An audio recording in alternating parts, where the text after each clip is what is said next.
बचाने के लिए और अपना छत बचाने के लिए। ये कोई राजनीतिक मुद्दे के लिए हम नहीं इकट्ठा हुए हैं। यहाँ सारे दलों के लोग आज परेशान है, सबके घर रोजी रोटी मांगा है, इसलिए हम सब अपनी लड़ाई को लड़ने के लिए यहाँ भी इकट्ठे हुए हैं। तो बहुत कायदे से हमारे बीच में जो लोग आएंगे, वक्ता आएंगे, हम लोग की जो ये समिति है, ये समिति ट्रांसकोम की बनी हुई है। इसमें हमारे बीच में इकलाक अहमद मुन्ना साहब हैं, यहाँ के पूर्व महासचिव भी हैं, और इस कमेटी के सारे सम्मानित भाइयों का मैं अपने दिल के गहराइयों से सबका मैं स्वागत, वंदन, अभिनंदन मैं करता हूँ। मैं सबसे यही गुजारिश करना चाह रहा हूँ कि आप लोग बैठे, क्योंकि हमारे बीच में अभी एक बड़े बड़े नेता और यहाँ से जो सांसद लोकसभा के लड़े वो लोग भी आने वाले हैं, पूर्व विधायक लड़े वो लोग आने वाले हैं।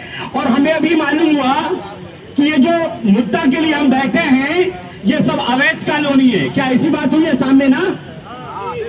यही बात है ना? तो सबसे पहले तो राजनाथ सिंह को इस अवैध वोट से जीतने वाले सांसद से इस्तीफा दे देना चाहिए,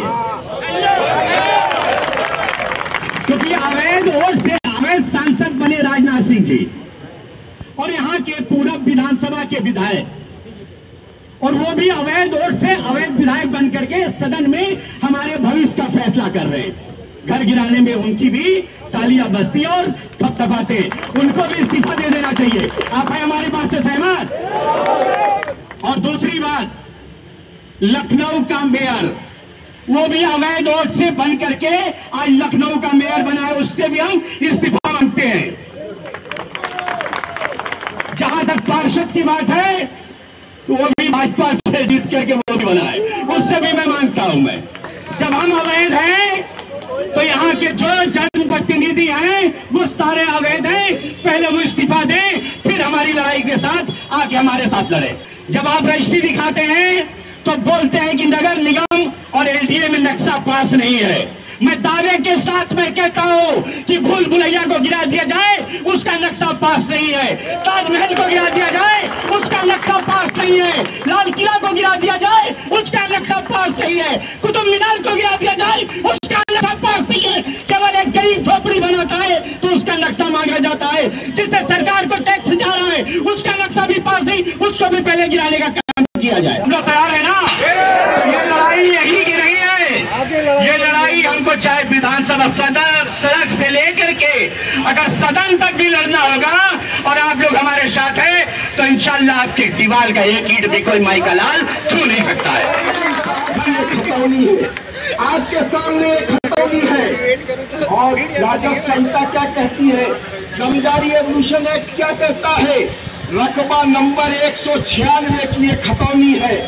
और ये रिपोर्ट है जो चाहे प्रशासन का आदमी हमसे मांग के ले जाए। सिंचाई विभाग ने जांच की, नजूल विभाग ने जांच की, राजस्व विभाग ने जांच की, और पाया कि 196 और 197 नंबर सलीम साहब के परिवार के लोगों का मालिकाना है।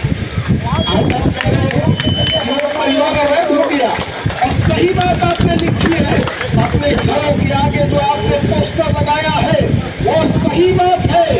अगर हमारी रजिस्ट्री, अगर हमारी खतौनी, अगर हमारा बिजली का बिल, हमारा हाउस टैक्स की रसीद, हमारी वाटर टैक्स की रसीद अवैध है, तो उत्तर प्रदेश की सरकार भी अवैध है।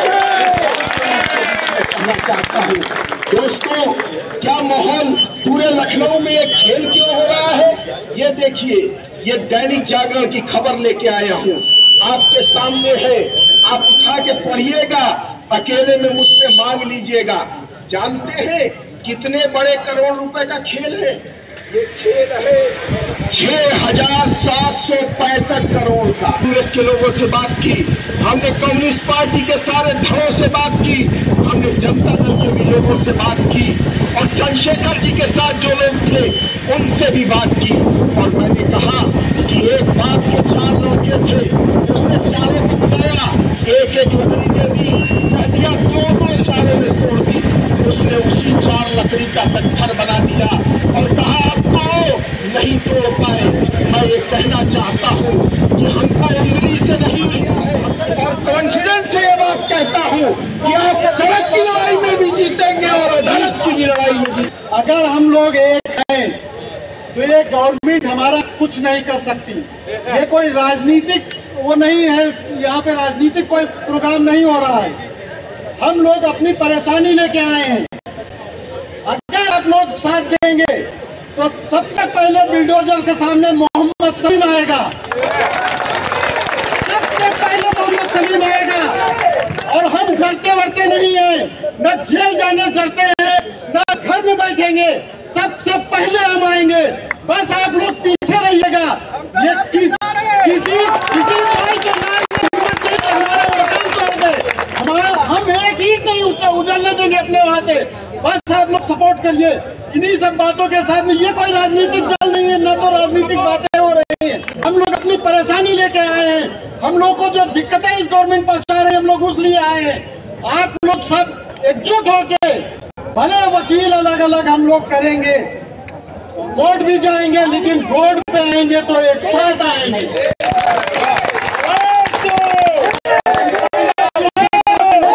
हमारा ये संचालन कर रहे हैं पांडे जी।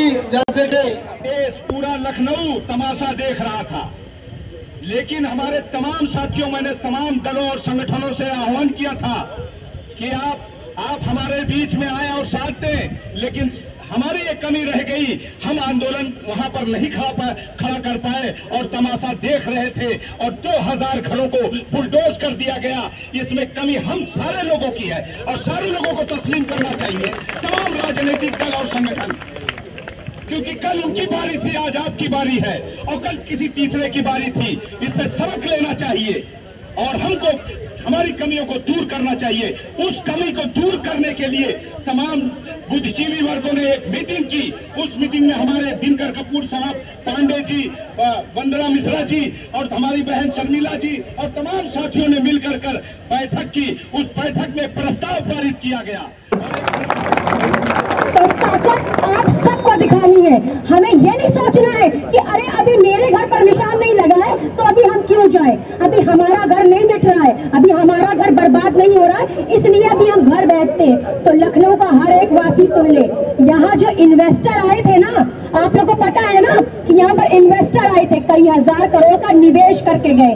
तो उनको जो जगह पसंद आई वो हमारी ही जगह पसंद आई, हमारा ही ये एरिया पूरा पसंद आया उन्हें। खुर्रम नगर, अकबर नगर, पंत नगर, रहीम नगर, अबरार नगर, उन्हें यही एरिया पसंद आया और वो इन्वेस्ट करके गए। तो आप योगी जी बताइए कि आपका क्या फायदा है, इन इन्वेस्टरों के साथ आपकी क्या डीलिंग हुई है?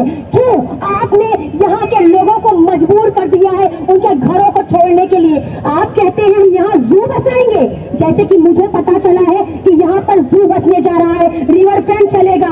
अरे आप इंसानों के घरों को उजाड़ कर जानवरों को बसाएंगे, ये इंसाफ नहीं है, ये न्याय नहीं है, ये संविधान का अमल है, ये कॉन्स्टिट्यूशन के खिलाफ आप काम कर रहे हैं। आपको संविधान नहीं आता, आपको कॉन्स्टिट्यूशन नहीं आता कि जो कोई 70 से 80 साल वहां रहता है उसका मालिकाना हक हो जाता है, जबकि आपके पास हाउस टैक्स है, बिजली के बिल है, आपके पास नक्शे है, आपके पास रजिस्ट्री है। तो ये आपकी जगह है और आपकी जगह से आपको कोई हटा नहीं सकता, लेकिन आपको मजबूत होना पड़ेगा, आपके बाजुओं को मजबूत होना पड़ेगा, आपके घर की महिलाओं को मजबूत होना पड़ेगा, आपके घर के बच्चों को मजबूत होना पड़ेगा। इसलिए अगर लड़ाई लड़नी है ना तो खुद लड़ो, अपनी लड़ाई तुम खुद लड़ो, तुम्हारी लड़ाई कोई लड़ने नहीं आएगा। मौसम जनाब रविदास मसरत जाए, मैं जो चाहूंगा तालियां बजा के रविदास जी का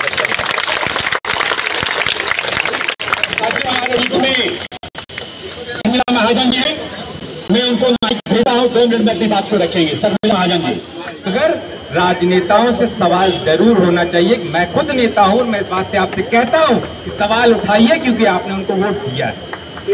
अगर आपने उनको वोट दिया है तो ये आपका हक बनता है कि जब आपके ऊपर कोई परेशानी आए तो वो आपके बीच में खड़े रहे। बात हो रही है आज यहाँ पे कि हम कैसे अजीता को बचाएं, कैसे अपना घर बचाएं।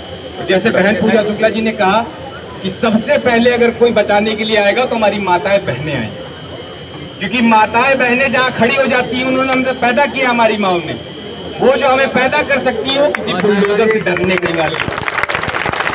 मैं यकीन दिलाता हूँ आपको, क्योंकि समय नहीं है, सबको बोलना है, और मैं तो आपके घर का बेटा हूँ, जब बुलाते चला आता हूँ, हर जगह मौजूद रहता हूँ।